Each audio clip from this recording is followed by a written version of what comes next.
Friends, welcome to భవిష్య vlogs. ఈరోజు మన వీడియో వచ్చేసి కరకరలాడే కారం చుట్టలండి. వీటిని మురుకులు అంటారు కదా. ఇవి వచ్చేసి అటుకులు పప్పులతో చేశానండి. చాలా అంటే చాలా క్రిస్పీగా టేస్టీగా చాలా బాగున్నాయి. అంతేకాకుండా ఇలా ఒక పెద్ద క్యారియర్ నిండా చేశానండి.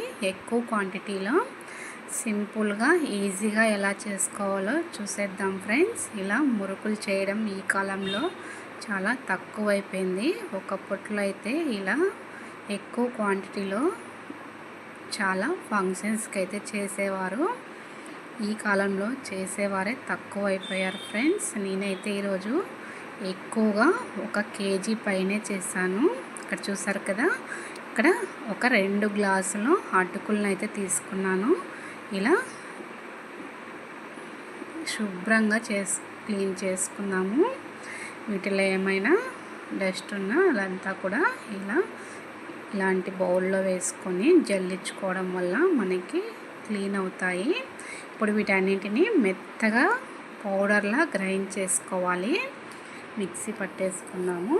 ఇప్పుడు ఒక పెద్ద గిన్నెనే తీసుకోవాలి. మనము బౌల్ అనేది మనకి పిండి కలుపుకోవడానికి ఈజీగా ఉండేలా తీసుకోవాలి.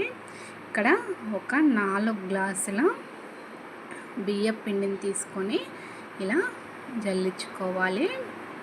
చూసారు కదా ఇక్కడ. ఇప్పుడు వీటిలోకి పర్ఫెక్ట్ కొలత ప్రకారం తీసుకోవాలి మనము. ఇప్పుడు ఇక్కడ 4 గ్లాసుల బియ్యం పిండికి నేనైతే 2 గ్లాసుల అటుకులను అయితే ఇలా మెత్తగా పౌడర్ చేసుకుంటున్నాను. కొన్ని ఇలా పౌడర్ చేసుకొని ఈ పౌడర్ని కూడా మనము జల్లించుకోవాలి. మనకు చివర్లో రవ్వలాగా వస్తుంది. ఇప్పుడు ఇందులోకి 1 గ్లాసు పప్పులను కూడా మనము క్లీన్ చేసుకొని ఇలా మెత్తగా పౌడర్లా గ్రైండ్ చేసుకోవాలి. మనము గ్లాసెస్ కొలతలు అర్థమవుతూనే ఉంటాయి కదా. ఈ ప్రకారంగా తీసుకున్న మనకు క్రిస్పీగా చాలా బాగా వస్తాయి. ఇప్పుడు ఇదంతా కూడా మనము జల్లించుకోవాలి. మనకు ఇలా జల్లించుకున్నప్పుడు చివర్లో అయితే మనకి రవ్వలాగా వస్తుంది. మరీ ఎక్కువగా వచ్చిందనుకో ఇంకొకసారి గ్రైండ్ చేసుకోవాలి. ఇప్పుడు దీన్ని నేను ఇంకొకసారి గ్రైండ్ చేసుకొని చూపిస్తాను.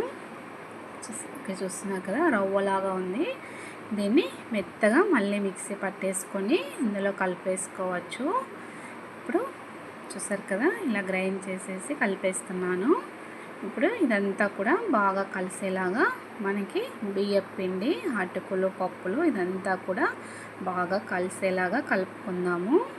ఇప్పుడు ఇందులోనే ఇంగ్రీడియంట్స్ని వేసేసుకున్నాము. ఇక్కడ నేను చూపిస్తున్నది ఇది వామ్ అంటారండి. అజ్వైన్ అని కూడా పిలుస్తారు కదా. దానిని ఎక్కువగానే వేసుకోవచ్చు. ఇక్కడ ఒక 2 స్పూన్ల వామును అయితే వేసుకుంటున్నాను. మనకి ఈ వాము వల్ల మనకి డైజెషన్ కూడా అరుగుదల అనేది చాలా బాగా ఉంటుంది. ఇప్పుడు రుచికి తగినంత కారాన్ని వేస్తున్నాను. అలాగే ఉప్పును కూడా వేసుకుందాము. ఇవంతా కూడా ఉప్పు కారము బాగా కలిసేలాగా ఇందులోనే కలిపేసుకుందాము. ఇందులో ఇంకొకటి మెయిన్ ఇంగ్రీడియంట్ మర్చిపోయానండి, నువ్వులు. మనం ఇందులో తెల్ల నువ్వులు కానీ నల్ల నువ్వులు కానీ వేసుకోవచ్చు. నేనైతే ఇక్కడ తెల్ల నువ్వుల్ని వేస్తున్నాను. ఇప్పుడు ఇవన్నీ కూడా మనకి బాగా కలిసేలాగా కలుపుకుందాము. కలుపుకున్న తర్వాత మనకి ఏమైనా కొద్దిగా ఉప్పు కారాన్ని ఇక్కడ చెక్ చేసుకున్నాము. ఇలా కొద్దిగా పిండిని తీసుకొని మనం నోట్లో వేసుకున్నామనుకో అప్పుడే మనకు తెలిసిపోతుంది. ఇక్కడ నాకైతే కొంచెం ఉప్పు కారం తక్కువ అనిపించింది. ఇంకొద్దిగా వేసుకొని కలిపేసుకుంటున్నాను. ఇప్పుడు ఇందులోనే కొద్దిగా వేడి చేసుకున్న ఆయిల్ని వేసుకోవాలి. ఈ ఆయిల్ అంతా ఈ పిండికి పట్టేలాగా బాగా కలిసేలాగా కలుపుకుందాము. ఇలా ఫస్ట్లో వేడిగా ఉన్నప్పుడు వేడి ఆయిల్ వేసాం కదా, స్పూన్తో తిప్పేసుకొని మళ్ళీ మనము ఈ పిండిలో ఆయిల్ అంతా కలిసేలాగా ఇలా చేత్తో కలుపుకుంటూ బాగా కలిపేసుకోవాలి. ఇదంతా కలిసిన తర్వాత మనం పిండిని ఇలా పిటికిలతో పట్టుకున్నామనుకో ఇలా వస్తుంది. ఇందులో ఆయిలే కాకుండా బటర్ కానీ నెయ్యినైనా కూడా వేసుకోవచ్చు. ఇప్పుడు ఇందులోనే కొద్దిగా నీళ్ళని వేసుకుంటూ మనం పిండి కలుపుకోవాలి. నీళ్ళన్నీ కూడా ఒకేసారి వేసుకోకూడదు. మనకి ఎంత పడతాయో చూసుకొని కొద్ది కొద్దిగా వేసుకుంటూ కలుపుకోవాలి. ఇక్కడ చూసారు కదా, మనం ఒకేసారి వేసుకున్నామనుకో పిండి లూజ్ అయిపోయిందనుకో కష్టమవుతుంది. అందుకనేసి చూసుకుంటూ వేసుకొని కలుపుకోవాలి. ఈ ఎక్కువ క్వాంటిటీ చేస్తున్నాం కాబట్టి ఈ పిండి కలపడానికైతే కష్టంగా ఉంది.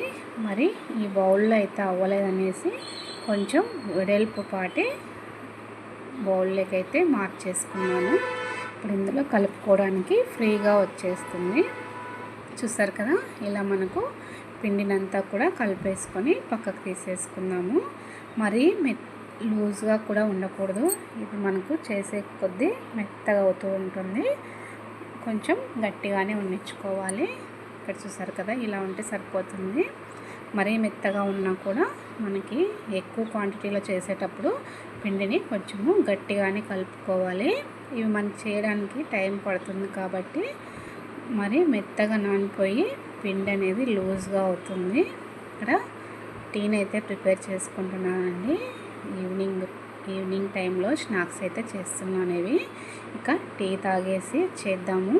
ఎక్కువ క్వాంటిటీ కాబట్టి టైం అయితే చాలానే పడుతుందనేసి ఇక్కడ టీ తాగేసి ఇంకా స్టవ్ని అయితే కింద పెట్టేసుకున్నామండి. మనం ఇలా ఎక్కువ చేసేటప్పుడు నిలబడుకోవాలంటే అవ్వదు కాబట్టి ఇలా కింద పెట్టేసుకొని చేసుకున్నాం అనుకో మనకి కాళ్ళ నొప్పులు కూడా రాకుండా ఉంటాయి. ఇక మా పిల్లలు అయితే చాలా ఇష్టంగా అడిగారండి. అందుకనేసి ఇలా ఒకసారి చేసి పెట్టుకున్నాం అనుకో మనకి ఇవి 1 నెల రోజులైనా కూడా నిల్వ ఉంటాయి. పిల్లలకి రోజు కొద్ది కొద్దిగా ఇవ్వచ్చు. ఇప్పుడు మనము మురుకుల గొట్టంలో వేసుకొని మనకు కావలసిన షేప్లో చిన్నగా కానీ ఇలా నేనైతే ఇది ఫస్ట్ది ఒకటే చేశానండి. పెద్దగా చుట్టూనైతే వేసేసాను. ఇలా పెద్దగా వేసుకున్నప్పుడు ఏం చేయొచ్చు అంటే వీటిని బాగా ఫ్రై అయిన తర్వాత పక్కకు తీసేసుకున్నాము. ఇక్కడ ఇలా చూసారు కదా, ఇలా పెద్దగా వేసేసాను ఒక్కటే అనేది. ఎందుకంటే మళ్ళీ చెప్తానండి, దీనిని ఇప్పుడు 2 వైపులా మనము మరీ హై ఫ్లేమ్లో పెట్టుకోకూడదండి. తొందరగా మాడిపోయినట్లు అయిపోతాయి. కొంచెం మంటను మీడియం ఫ్లేమ్లో పెట్టుకొని కాల్చుకుంటే టేస్ట్ అనేది చాలా బాగుంటాయి. ఇక్కడ 2 వైపులా ఎర్రగా కలర్ వచ్చిన తర్వాత పక్కకు తీసేసుకుందాము. ఇక్కడ వచ్చేసి మనకు చిన్న షేప్లో కావాలనుకుంటే ఇలా ఒక ప్లేట్ పైన మనం వత్తేసుకొని ముందే ఇలా ఆయిల్ హీట్ అయిన తర్వాత అందులో వేసేసుకోవచ్చు. ఎలా వేసుకోవాలో ఇప్పుడు చూద్దాము. ఇప్పుడు వీటిని పక్కకు తీసేస్తున్నాను. ఇక్కడ చూసారు కదా, ఇలా ప్లేట్ పైన ఒత్తుకున్నాం కదా, ముందుగానే ఒత్తుకొని పెట్టేసుకున్నాను. వాటిని ప్లేట్తో ఒక్కొక్కటిగా ఇలా ఆయిల్లో వేసేసుకున్నాను. చాలా సింపుల్గా ఫస్ట్ టైం చేసేవారైనా కూడా ఈజీగానే చేసుకోవచ్చు ఫ్రెండ్స్. ఒక్కసారి ఇలా ట్రై చేయండి. టేస్ట్ అయితే మధ్యలో తినేటప్పుడు మనకి వాము నువ్వులు తగులుతుంటే టేస్ట్ అనేది చాలా అంటే చాలా బాగుంటాయి. చూసారు కదా, ఇలా ఒక్కసారి చేసి పెట్టుకున్నాం అనుకో పిల్లలకి ఇవి మనకు 1 నెల రోజులైనా కూడా నిల్వ ఉంటాయి. ఏమంటే ఇప్పుడు వీటిని చల్లారిన తర్వాత